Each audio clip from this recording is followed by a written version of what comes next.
On May 13th, 2025, thousands of people were watching a routine beauty live stream on TikTok.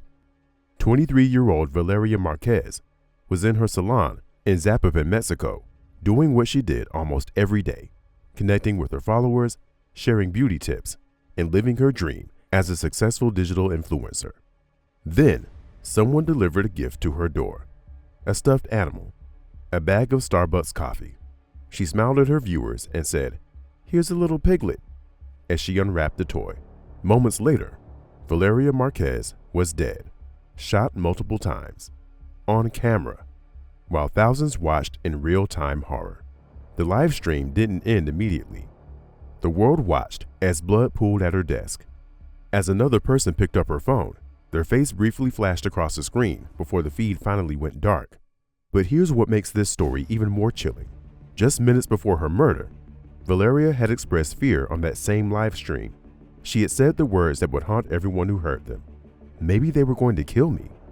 This is the story of Valeria Marquez, a young woman who built her dreams one post at a time, only to have her life violently ripped away in the most public way imaginable. It's a story about the dark side of influencer culture, about femicide in Mexico, and about how the very platform that gave Valeria her voice also captured her final moments.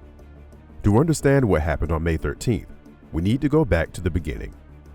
Back to when Valeria Marquez was just a teenager with big dreams in Guadalajara, Mexico. Atziri Valeria Marquez Lopez was born on February 14, 2002, Valentine's Day, and perhaps fittingly for someone born on the day of love, Valeria would grow up to be someone who deeply connected with people, who made them feel seen and valued through a screen. Valeria's journey into the public eye began when she was just 16 years old. In 2018, she was selected as a model for Vicio Vanidad, a Mexican clothing brand. For a teenage girl in Guadalajara, this was a dream come true. She wasn't just another face in the crowd anymore. She was being noticed. And Valeria was determined to make the most of it. Over the next few years, she worked tirelessly to build her modeling career. She modeled for local campaigns and boutiques, becoming a familiar face to young people in Western Mexico. In 2021, her hard work paid off in a major way when she earned the title of Miss Rostro at a local beauty contest. It was validation that she had what it took to succeed in the competitive world of beauty and fashion. But Valeria understood something crucial about the changing landscape of fame and influence. Traditional modeling was important, but the real power, the real connection with audiences, was happening online. Social media wasn't just a hobby or a side project. It was the future. So Valeria began posting content in the late 2010s. Beauty tips, fashion advice, glimpses into her personal life. She wasn't trying to be someone she wasn't. She was authentic, warm, and relatable. In a digital world full of carefully curated perfection, Valeria's genuine personality shone through. Her follower count grew steadily, first hundreds, then thousands. She partnered with brands like Golden Deluxe, a jewelry company, and Beauty Body Level, a shapewear brand, both based in Guadalajara. These weren't massive international corporations, but they were real partnerships. Valeria was becoming a legitimate influencer with real business opportunities. She wanted more than just brand deals and sponsored posts. Valeria had a bigger dream. In 2024, at just 22 years old, Valeria took the biggest risk of her life. She opened her own beauty salon in Zapopan, a suburb of Guadalajara. The salon was called Blossom the Beauty Lounge, and it represented everything Valeria had worked for. It was hers, her business, her dream made tangible. The salon became her studio, her workspace, and her connection point with her growing audience. She would live stream from there regularly, showing her followers the behind-the-scenes reality of running a small business while maintaining her influencer presence. She shared aesthetic tips, personal moments, and the daily struggles and victories of entrepreneurship. By early 2025, Valeria had built something remarkable. She had over 113,000 followers on TikTok and around 70,000 on Instagram. She owned her own business. She had brand partnerships. She was living proof that with hard work, authenticity, and strategic use of social media, a young woman from Guadalajara could build a successful career on her own terms. She was 23 years old, and her future looked brighter than ever. But there was a darker reality lurking beneath Valeria's success story. a reality that millions of women in Mexico face every single day. To understand what happened to Valeria Marquez, we need to understand the environment she was living and working in. We need to talk about femicide in Mexico, about violence against influencers, and about the cartels that control vast territories of the country. Let's start with the statistics, because they're staggering. According to the United Nations, approximately 10 women or girls are murdered every day in Mexico, every single day. Since 2001, at least 50,000 women have been murdered in the country. But here's the truly horrifying part. Only 2% of those cases end in a criminal sentence. Only 1 in 10 victims even reports their aggressor. 70% of women over the age of 15 in Mexico have experienced some form of assault at least once in their lives. In 2023, Mexico was ranked as having the second highest rate of femicides in Latin America. The country recorded nearly 800 cases in 2024. While that's a decrease from previous years, it still means that hundreds of women are killed specifically because they were women. Femicide isn't just murder. Under Mexican law, it's defined as the killing of women or girls for gender-based reasons. It can involve degrading violence, sexual abuse, a relationship with the murderer, or the victim's body being exposed in a public place. It's murder amplified by misogyny, the belief that women's lives are somehow worth less. Valeria lived and worked in Jalisco State, and specifically in the Guadalajara metropolitan area. This region is ranked 6th out of Mexico's 32 states for homicides. But it's not just the number of killings that makes Jalisco dangerous, it's who controls the territory. The Jalisco New Generation Cartel, known as the CJNG, is one of the most powerful and violent drug trafficking organizations in all of Mexico. They control the region with brutal efficiency. They've been accused of using fake job advertisements to lure new members, and of torturing and killing recruits who resist. They operate with near impunity in many areas. And increasingly, they've been targeting a new type of victim: social media influencers. In January 2025, just months before Valeria's death, a small plane dropped pamphlets over Culiacan, a cartel stronghold in northwestern Mexico. These pamphlets threatened around 20 artists and YouTubers for alleged dealings with the warring faction of the Sinaloa drug cartel. Several influencers in Sinaloa had already been killed. David Salcedo, an independent expert on Mexican cartels, explained that influencers have been caught up in the criminal underworld for various reasons. Some are in romantic relationships with criminals. As Salcedo put it, influencers have become another cog in the machine of organized crime. Whether they want to be or not, influencers with large followings can become targets. Their visibility makes them vulnerable. Their platforms make them valuable. And in a region controlled by violent cartels, visibility and value can be deadly. This was the world Valeria Marquez was navigating every single day. Every time she went live on TikTok, every time she posted a photo on Instagram, every time she opened her salon doors. She was a young woman trying to build a legitimate business in a region where violence against women was epidemic, and where influencers were increasingly seen as either assets or threats by criminal organizations. And on May 13th, 2025, that dangerous reality came crashing through her door. May 13th, 2025 started like many other days for Valeria Marquez. She had work to do at Blossom the Beauty Lounge, and she planned to connect with her followers through a live stream. It was a Tuesday afternoon in Zapopan, and Valeria had no idea it would be her last day alive.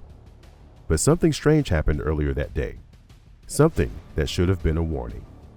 According to prosecutors, early that Tuesday afternoon, hours before the shooting, a masked man posed as a delivery driver arrived at the beauty salon. He was accompanied by another man on a motorcycle. They asked for Valeria specifically.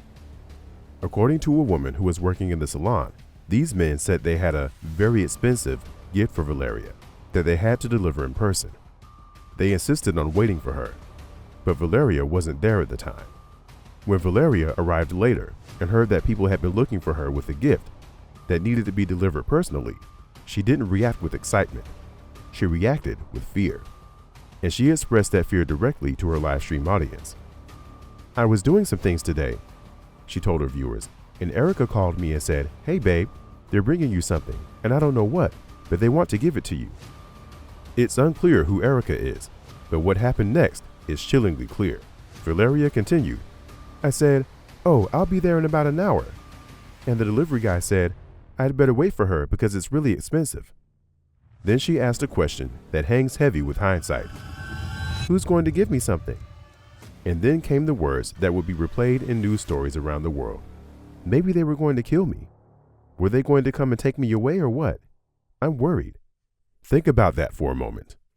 Valeria Marquez, in real time, expressed fear that someone might kill her.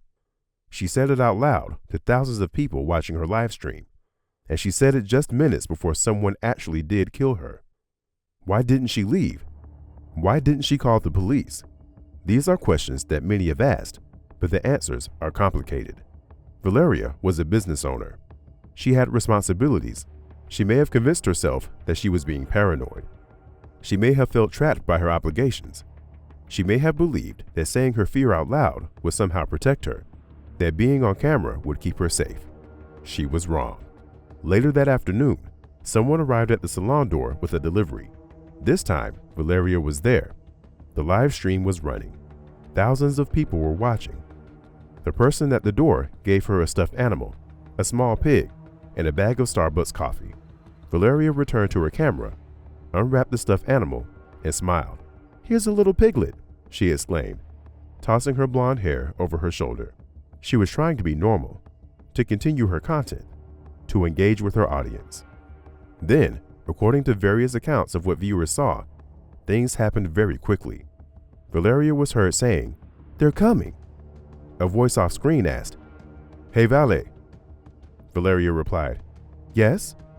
She then muted the sound on her live stream. Seconds later, she was shot. Multiple times.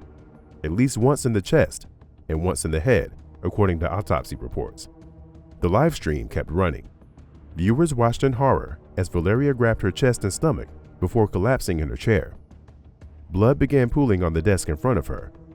The salon that she had built, the space where she had shared so many happy moments with her followers, had become the scene of her murder. The feed didn't end immediately.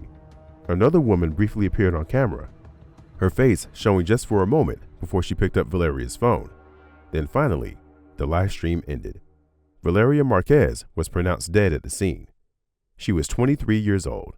Her dream of building a successful beauty business and influencer career had lasted exactly 1 year from the opening of her salon, and thousands of people watched her die in real time, unable to do anything to stop it. The murder of Valeria Marquez sent shockwaves through Mexico and around the world. It wasn't just that an influencer had been killed, it was that her death had been broadcast live to thousands of people. It was violence made visceral and immediate, in a way that even Mexico's epidemic of femicides rarely captured. Within hours of the shooting, TikTok took down Valeria's account. The videos of her death that had been shared and reshared across social media platforms were removed, though not before countless people had seen them. The platform that had given Valeria her voice and her livelihood now wanted to erase the evidence of her death. The Jalisco State Prosecutor's Office immediately opened an investigation, treating the case under femicide protocols. This designation is significant in Mexico. It acknowledges that Valeria was killed not just as an individual, but as a woman, and that gender-based violence may have played a role in her murder. Dennis Rodriguez, a spokesperson for the prosecutor's office, provided details about the investigation. He confirmed that the killing appeared to be carried out by a hitman, or sicario, a hired gun. The method was chillingly efficient. 2 men on a motorcycle, one posing as a delivery driver. This type of killing has become increasingly common in regions controlled by drug cartels. But who ordered the hit? And why was Valeria targeted? These questions remain unanswered. The prosecutor's office stated that they were investigating more than one suspect. They announced that they would summon Valeria's friends and family members as witnesses. But as of the time information was available, no arrests had been made public. There was one potential lead, however. Just hours before Valeria's murder, another killing occurred in the same area of Guadalajara. Luis Armando Cordova Diaz, a former congressman with the Mexican PRI party, was shot dead in a cafe in the Valle Real neighborhood of Zapopan. Like Valeria, he was killed by 2 men on a motorcycle. Prosecutors initially investigated whether the 2 murders might be connected. Were they both targeted by the same hitman? Was there a connection between a beauty influencer and a former politician that got them both killed on the same day? The prosecutor's office later stated that while they were looking into the possibility, they were treating each case separately. They also clarified that Valeria's killing was not currently being investigated as directly related to drug cartels in the area, though they didn't rule out cartel involvement entirely. This ambiguity is part of what makes Valeria's case so troubling. Without clear answers, speculation filled the void. Was she targeted because of her growing influence? Did she unknowingly become involved with someone connected to organized crime? Was it femicide pure and simple? A woman killed by someone who felt entitled to take her life? Or was it a case of mistaken identity? The public reaction to Valeria's death was immediate and intense. Mexican President Claudia Sheinbaum addressed the case in her regular morning press conference, saying, "An investigation is underway to first find those responsible and the motive behind the situation. Our solidarity goes out to her family." Social media exploded with tributes. One of Valeria's fans wrote, "This case really touched my heart. The wickedness that exists in the hearts of people, envy, lack of self-identity, among other things, is unbelievable."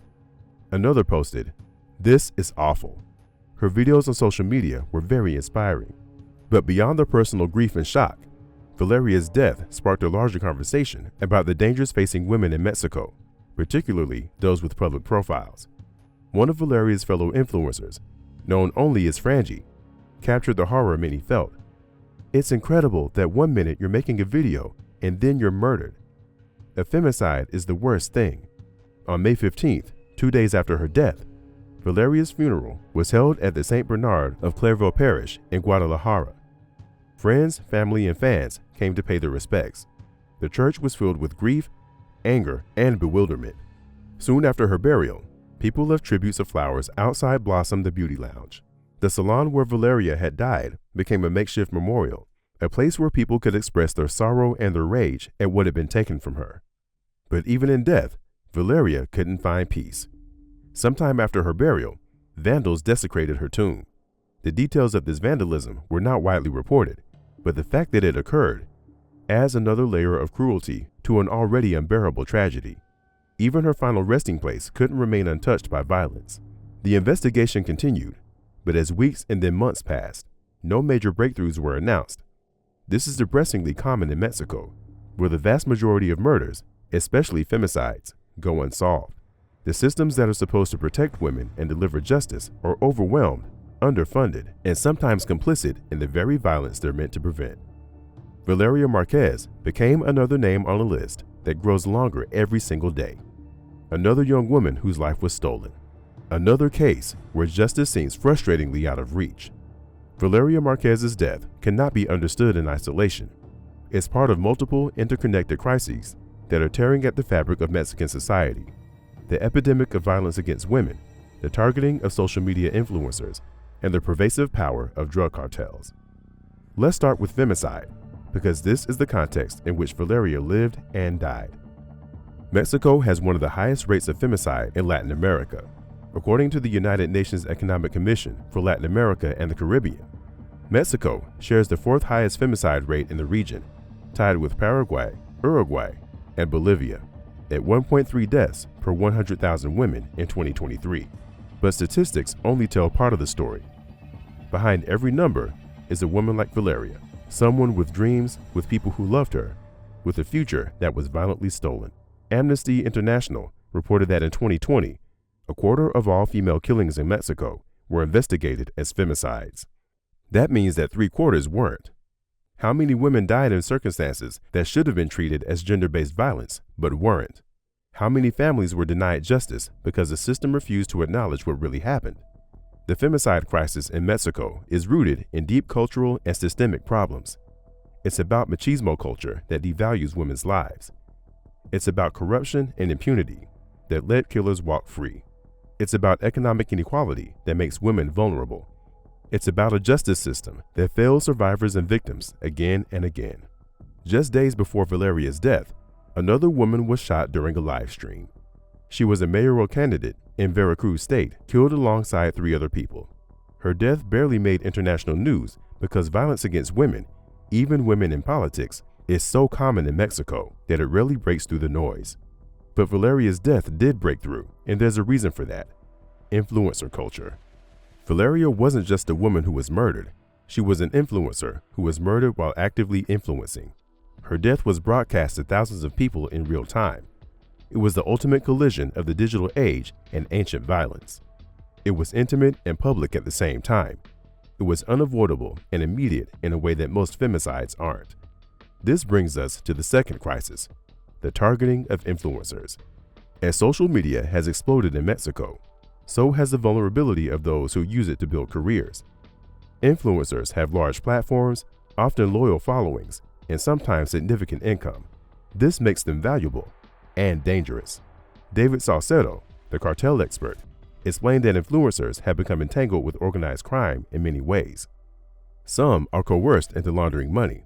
Some date men with cartel connections and become targets by association. Some inadvertently insult or disrespect cartel members and pay with their lives. The January 25th incident in Culiacan, where pamphlets were dropped from a plane threatening about 20 artists and YouTubers, shows how systematic this targeting has become. Cartels are paying attention to social media. They're tracking who has influence. They're making decisions about who lives and dies based on digital presence. Several influencers in Sinaloa were killed in the months leading up to Valeria's death. Their crimes? Having followers, being visible, existing in public space, even if that space was virtual. This raises an impossible question. Should influencers in Mexico stop creating content? Should they make themselves invisible to stay safe? The answer is obviously no. That would mean letting terror win, letting cartels control not just physical territory, but digital space as well. But the alternative is accepting that anyone with a camera and a following is potentially a target. And underlying both the femicide crisis and the targeting of influencers is the third crisis, the power of drug cartels. The Jalisco New Generation Cartel controls the region where Valeria lived and died. They operate with such brazen confidence that hitmen can kill people in broad daylight and disappear without consequence. They've infiltrated government, law enforcement, and business. They've made ordinary life in many parts of Mexico a constant navigation of risk. When asked about Valeria's murder, prosecutors said it wasn't currently being investigated as directly related to cartels, but that phrasing tells you everything. Not currently, not directly. The cartels are such an omnipresent force that their potential involvement must be addressed even when there's no clear evidence. This is what life in cartel-controlled regions looks like. Every murder might be connected. Every act of violence exists in the shadow of organized crime. Justice is rare because the people who are supposed to deliver it are often afraid of, complicit with, or employed by the very criminals they're meant to fight. Valeria Marquez died at the intersection of all three crises. She was a woman in a country that kills 10 women a day. She was an influencer in a region where visibility can be deadly. And she lived and worked in territory controlled by one of the most violent cartels in Mexico. Any one of these factors would have put her at risk. All three together made her death feel almost inevitable, even though it never should have happened at all. As I finish this script, Valeria Marquez has been dead for several months. Her salon has been closed. Her social media accounts have been deleted. The live stream that captured her final moments has been scrubbed from the internet, though it continues to exist in the memories of everyone who saw it, a digital ghost that can never be fully erased. Her family continues to grieve. Her followers continue to ask why, and the investigation continues to produce no clear answers about who ordered her death and why she was targeted. This lack of resolution is part of Valeria's story. It's part of most femicide stories in Mexico. The violence is constant, but justice is rare. The questions accumulate, but answers remain elusive. So let me leave you with the questions that Valeria's death raises. Questions that don't have easy answers, but that we need to keep asking anyway. First, how do we protect women in a society that fundamentally devalues their lives? Changing laws isn't enough when those laws aren't enforced. Raising awareness isn't enough when awareness doesn't translate into action. What does real protection look like when the systems meant to provide it are broken? Second, what responsibility do social media platforms have when violence occurs on their services? TikTok deleted Valeria's account after her death, but was that enough? Should platforms have better safety protocols for users in high-risk regions? Should they cooperate more aggressively with law enforcement? Should they have resources for users who express fear, as Valeria did minutes before her death? Third, How do we break the cycle of impunity that allows murderers to kill without consequence? 2% of femicides in Mexico end in conviction. 2%. That means 98% of the time, killing a woman is consequence-free. How do you change a system that fundamentally doesn't value women's lives enough to pursue justice? Fourth, what does it mean to be an influencer in a region controlled by violent criminals? Is it possible to have a public presence without becoming a target? Should people in dangerous regions avoid social media altogether? Or is it just another way that violence controls people's lives and limits their opportunities? And finally, how do we honor Valeria's memory without simply turning her into another tragic statistic? Valeria Marquez wasn't just a femicide victim. She wasn't just an influencer who died on Livestream. She was a 23-year-old woman who worked hard to build something of her own. She was a model who earned the title of Miss Rostro. She was a business owner who opened her salon at 22. She was someone who connected with thousands of people through her authentic presence online. She had a future that was stolen from her in the most brutal way possible. Her story is a tragedy, but it's also a call to action. Every time we ignore femicide, every time we accept that violence against women is just how things are, every time we let a case go unsolved and the killer go free, we're complicit in the system that killed Valeria Marquez. She expressed her fear on camera. She said the words, "Maybe they were going to kill me," and thousands of people heard her, but no one could save her. The question now is, will her death mean anything? Will it lead to change? Or will she simply become another name on a list that grows longer every day? I don't have the answer to that question. But I know this: Valeria Marquez deserved better. She deserved to build her business, create her content, and live her life without fear. She deserved justice, protection, and a future. Every woman in Mexico deserves the same. And until that becomes reality, stories like Valeria's will keep happening. The live streams will keep ending in violence. The flowers will keep piling up outside closed businesses. The families will keep grieving. And the murderers will keep walking free. Valeria Marquez was killed on May 13th, 2025. She was 23 years old, and her story deserves to be remembered, not just as a tragedy, but as a challenge to do better, to be better, to build a world where young women can live stream from their salons without fear, where influence doesn't equal vulnerability, where justice isn't the exception but the rule. That's the world Valeria deserved to live in, and it's the world we need to fight for in her memory.